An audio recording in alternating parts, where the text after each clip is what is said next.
오늘 창세기 31장 말씀 중심으로 해서 야곱이 믿은 하나님, 야곱이 믿은 하나님이라는 제목 가지고 말씀드립니다. 저는 지난주에 야곱이 만난 하나님에 대해서 말씀드렸습니다. 지난주에 제가 말씀드릴 때 야곱을 찾아오신 하나님, 다시 말해서 야곱이 만난 하나님은 어떤 하나님이죠? 힘들 때, 그리고 외로울고 고독할 때 도와주신 하나님, 또 억울한 일 당했을 때 도와주신 하나님, 또 위기를 만났을 때 도와주신 하나님, 그리고 신실하게 약속을 지키는 하나님이라고 말씀드렸습니다. 오늘은 다른 각도에서, 그렇다면 야곱은 어떤 하나님을 믿었냐는 거지요. 여러분들은 어떤 하나님을 믿나요? 그걸 가리켜 우리 신앙관이라고 그러는데요, 우리가 어떤 하나님을 믿느냐, 신앙관에 따라서 우리 라이프 스타일이 달라집니다. 그럼 야곱은 어떤 하나님을 믿었을까요? 첫째로 항상 자기와 함께 하시는 하나님을 믿었습니다. 어떤 하나님을 믿어요? 항상 자기와 함께한 하나님을 믿었다고요. 자, 오늘 3절 보세요. 여호와께서 야곱에게 이르시되 내 조상의 땅, 내 족속의 즉 가나안 땅이죠, 돌아가라. 내가 너와 함께 있으리라. 이게 무슨 얘기냐면, 이제 야곱이 점점 부자가 되니까 외삼촌 즉 장인어른 라반과 자기 사촌들의 안색이 변하기 시작하는 거예요. 살기를 느끼기 시작해요. 그래서 위기를 느끼기 시작해요. 그때 하나님이 나타나서 또 도와주시는 거예요. 너 돌아가라, 내가 너와 함께 한다 그러는 거예요. 저는 여러분이 힘들고 어려울 때, 위기 만날 때 이렇게 하나님이 여러분 찾아오셔서 도와주기를 축복합니다. 이제 그런 말을 듣고 야곱이 자기 가족들을 이렇게 모아요. 그래서 가족들 앞에 5절에 보십시오. 이렇게 얘기합니다. 가족들 앞에 모아놓고 뭐를 말하냐면, 그들이 내가 그대들의 아버지 안색을 본즉, 즉 친정 아버지 안색을 보니까 내게 대해서 전과 같지 않다, 뭔가 살기가 든든하다. 그러할지라도 내 아버지 하나님은 나와 함께 뭐라 그래요? 계셨느니라. 하나님은 나와 함께 계셨다, 이렇게 고백하거든요. 다시 말해서 야곱은 어떤 하나님을 믿었냐면 언제나 나와 함께 하시는 하나님을 믿었습니다. 여러분, 야곱은 원래가 모태신앙이에요. 모태신앙이라고. 할아버지 아브라함 밑에서 신앙을 이렇게 이어받았어요. 또 아버지 이삭을 통해서 신앙을 이어받았어요. 그러니까 어렸을 때부터, 태어날 때부터 그냥 자연스러운 거예요, 하나님 믿는 것이. 그런데 문제는 뭐냐면 한 번도 그 하나님을 직접 만난 일은 없어요. 그러니까 신앙이 미지근해요. 이거 믿는 것도 아니고 안 믿는 것도 아니고 그래요. 그러다가 20여 년 전에 광야에서 노숙을 하다가 꿈속에서 하나님을 만나게 돼요. 그때 깨달은 게 뭐냐면, 하나님은 언제나 나와 함께 하셨구나. 그걸 내가 몰랐는데 이제 알았다, 이렇게 고백을 하게 돼요. 창세기 28장 15절 다시 한번 읽어볼까요? 화상보 시작. 내가 너와 함께 있어 내가 어디로 가든지 너를 지키며 너를 이끌어 이 땅으로 돌아오게 할지라. 내가 허락한 것을 다 이루기까지 너를 떠나지 아니하리라. 아멘.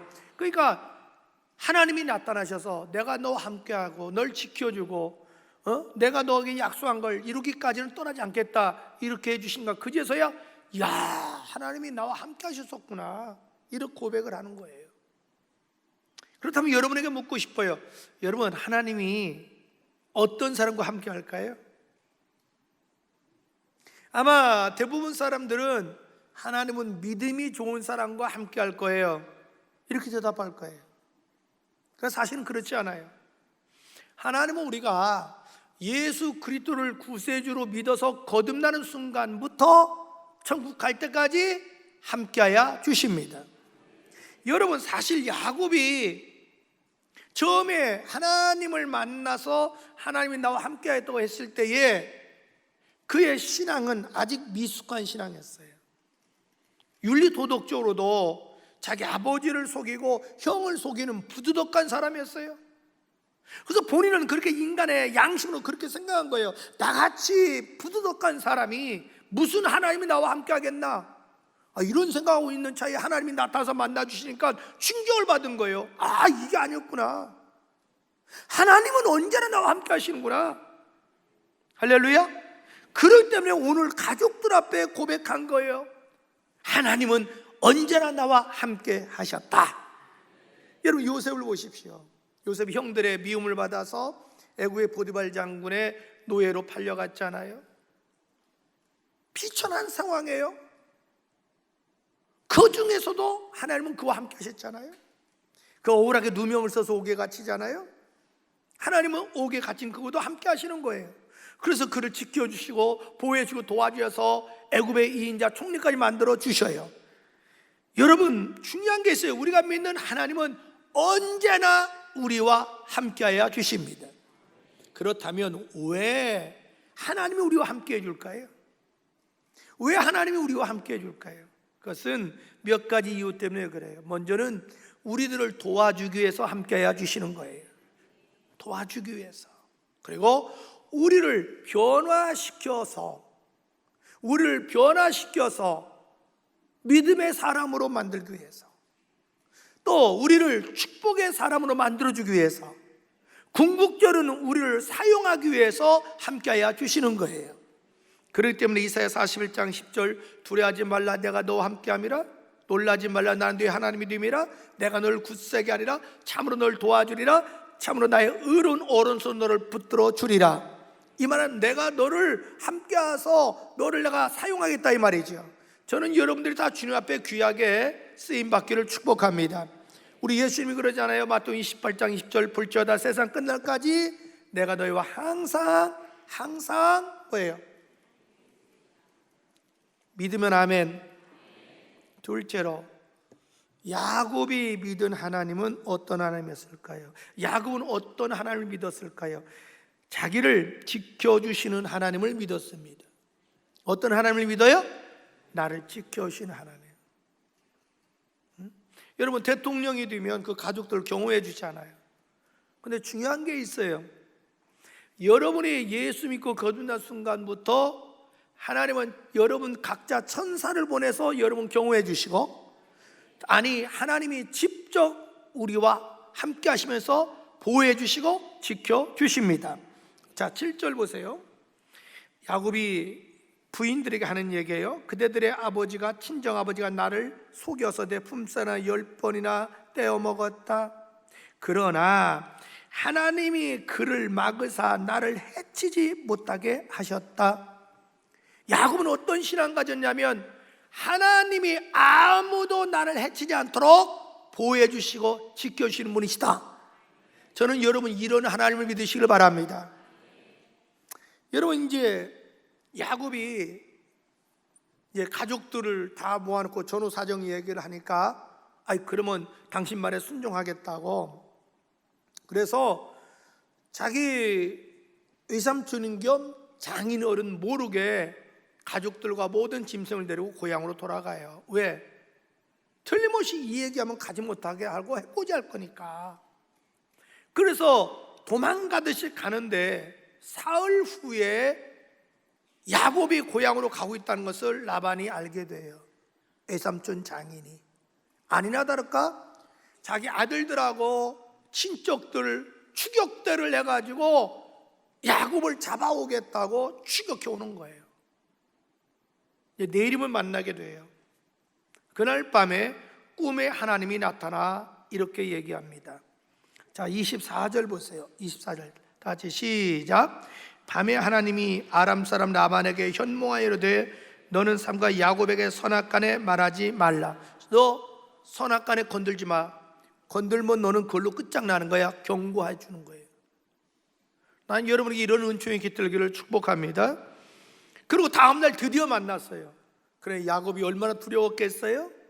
그런데 그때 라반이 야곱에게 이렇게 얘기합니다. 29절, 너를 해할 만한 능력이 내 손에 있으나 너희 아버지 하나님이 어젯밤에 내게 말하기를 너는 삼가 야곱에게 선악간에 말하지 말라, 해치지 말라, 내가 그래서 너 해치지 않는다, 이렇게 고백해요. 여러분, 중요한 게 있어요. 야곱의 하나님이 우리 하나님이고 나의 아버지가 되셔요. 여러분, 지켜주십니다. 여러분, 우리가 잘 알잖아요. 사드락 세 친구, 사드락 메삭 아벳느고가 그 왕이 신상을 세워놓고 고사 지낼 때 거부했다고 해서 7배나 뜨거운 풀무불 속에 집어넣었잖아요. 근데 그때 하나님이 전사를 보내서 그들 지켜주셔서 머리털 하나 상하지 않고 살아나는 기적이 일어났습니다. 할렐루야. 저들이 정적들이 다니엘을 제거하기 위해서 함정을 팠습니다. 앞으로 한 달 동안 하나님 섬기지 말고 오직 왕만 섬겨라. 그러나 다니엘은 뻔히 자기를 죽이려는 걸 알면서도 전에 해가던 대로 예루살렘을 향하여 창문을 열어놓고 하루에 3번씩 기도했습니다. 그래서 사자굴에 들어가야 돼요. 중요한 게 있어요. 하나님이 천사를 보내서 지켜주시니까 사자들이 다니엘을 잡아먹는 게 아니라 사자들이 일렬로 쭉 누워가지고 다니엘님 이 밤에 편안히 쉬었다 가십시오. 그래서 자기들이 침대가 돼가지고 다니엘이 편안히 하룻밤 자고 다음날 아침에 왕이 와가지고 다니엘아, 사자 살아있니? 예, 왕이여 만수무강하옵소서.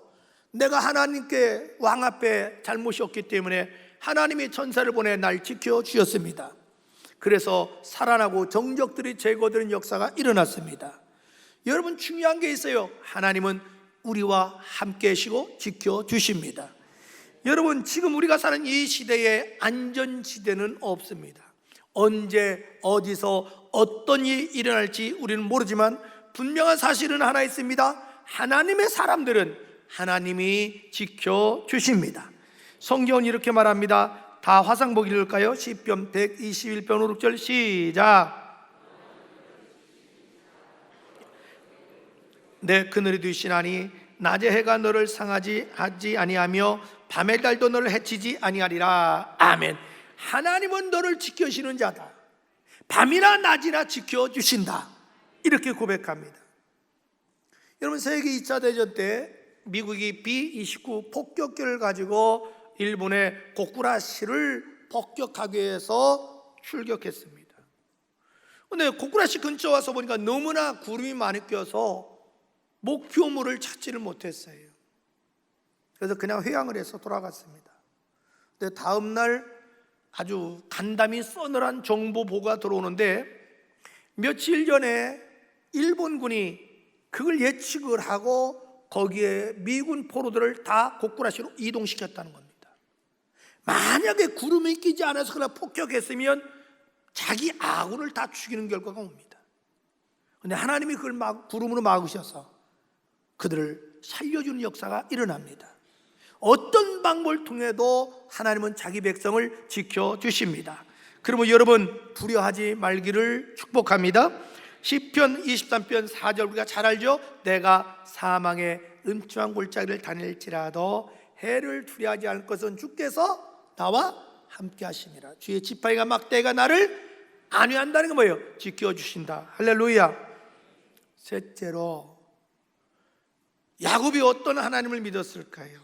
그 모든 것을 다 할 수 있는 하나님을 믿었습니다. 따라합시다. 모든 것을 다 할 수 있다.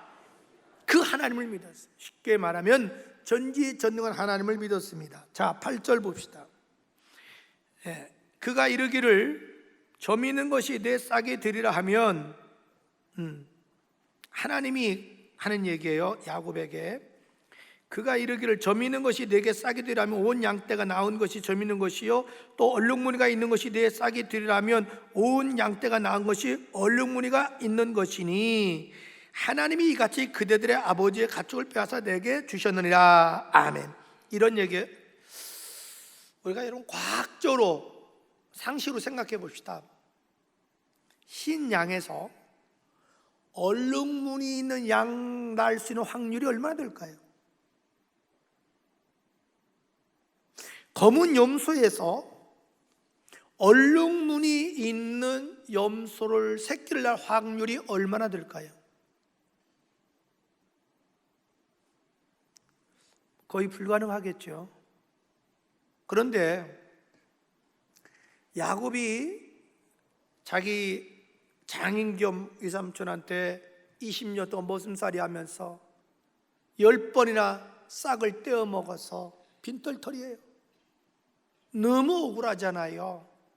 그래서 하나님께 하소연을 했어요. 그랬더니 하나님의 억울함을 풀어주시기 위해서 개입하기 시작하는데 어떻게 개입하냐면 어느 날 꿈에 나타나는 거예요. 그러더니 너 내가 시키는 대로 해라. 네. 자, 네가 들여서 이제 양을 치지, 염소를 치지. 네. 그때 튼튼한 양과 염소가 교미할 때 그 앞에 버드나무, 살구나무, 신풍나무 껍질을 벗겨라. 천연색 총칼라. 그걸 보면서 교미하게 해라. 그러면 얼룩무늬는 새끼가 나게 주리라. 믿어야 돼요, 말해야 돼요? 자, 여러분에게 나타나서 어떡할래요, 여러분? 믿을까 말까? 얼굴 표정 보니까 믿을 사람 별로 없는 것 같아. 저 빼놓고는 없는 것 같은데. 아니, 말이라고 그래요? 막걸리라고 그래, 이걸 지금?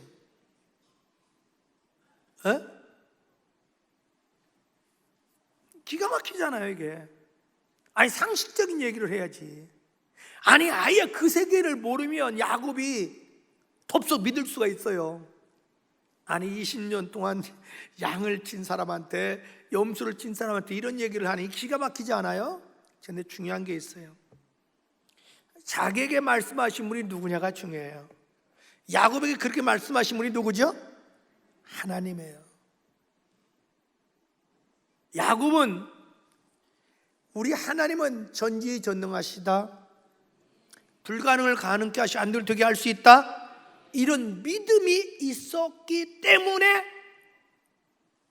그 말을 딱 믿고 자기 외삼촌하고 임금 협상할 때 완전히 예측 벗어난 제안을 해요. 협상을. 뭐냐면, 외삼촌, 나 다른 거 필요 없습니다.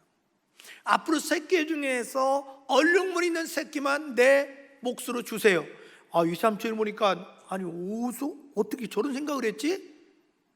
이거 완전 요즘 말로 도라이네. 아니, 상식으로 생각해봐요. 이게 제정신이냐고. 그러니까 저는 만별하기 전에 얼른 계약서를 쓰자. 계약서를 쓰고 얼른 지장을 찍었어. 근데 웬걸 그 이후로 들에서 양과 염소 쉴 때, 튼튼한 양과 염소가 교미할 때 앞에 하나님이 꿈에 보여준 대로 하니까 새끼 날 때마다 얼룩무늬 났는 거예요. 아멘도 안 하네. 아예 자기들하고 관계가 없으니까. 그래서 점점 제사에 들어가서 거부가 된 거예요. 여러분, 중요한 게 있어요. 우리가 믿는 하나님은 살아계신 하나님이셔요. 전지전능한 하나님이셔요. 여러분, 예수님의 공생의 3년을 보세요. 인간의 이성과 지성을 뛰어넘어서 역사하잖아요. 어떻게 물이 변화해 포도주를 수 있나요? 어떻게 보리떡 5개 물고기 2마리로 수만 명 먹이고 남을 수 있나요? 어떻게 죽은 자 살릴 수 있나요? 어떻게 소경의 눈을 뜨게 할 수 있나요? 어떻게 납병 환자를 그 즉시 고칠 수가 있나요? 어떻게 38년 동안 누워있는 사람 벌떡 일어나게 할 수 있나요? 어떻게 바다 위를 걸을 수 있을까요? 만약에 우리와 똑같다면 그분은 이미 하나님이 아니십니다. 그분은, 우리가 믿는 하나님은 우주 만물을 창조하신 창조주십니다. 성경은 언제나 우리에게 뭘 요구하냐면 믿음을 요구합니다. 문제는 여러분이 어떤 하나님을 믿느냐가 문제입니다. 저는 여러분들이 살아있는 하나님, 전지전능하신 하나님, 기적을 베푸는 하나님을 믿기를 축복합니다. 마가복음 9장 23절에 할 수 있거든 무슨 말이냐? 믿는 자에게 능치 못할 일이 없느니라. 마태복음 8장 13절을 말합니다. 네 믿은 대로 될지어다. 여러분, 그러므로 어떤 문제가 있다고 해서 쉽게 낙심하거나 포기하지 마십시오. 하나님이 도와주시면 역사는 일어납니다. 시편 37편 5절은 말합니다. 내 귀를 여호와께 맡기라. 그리하면 그가 이루어 주시리라. 잠언 16장 3절 다 같이 화상 보여 큰 소리로 시작.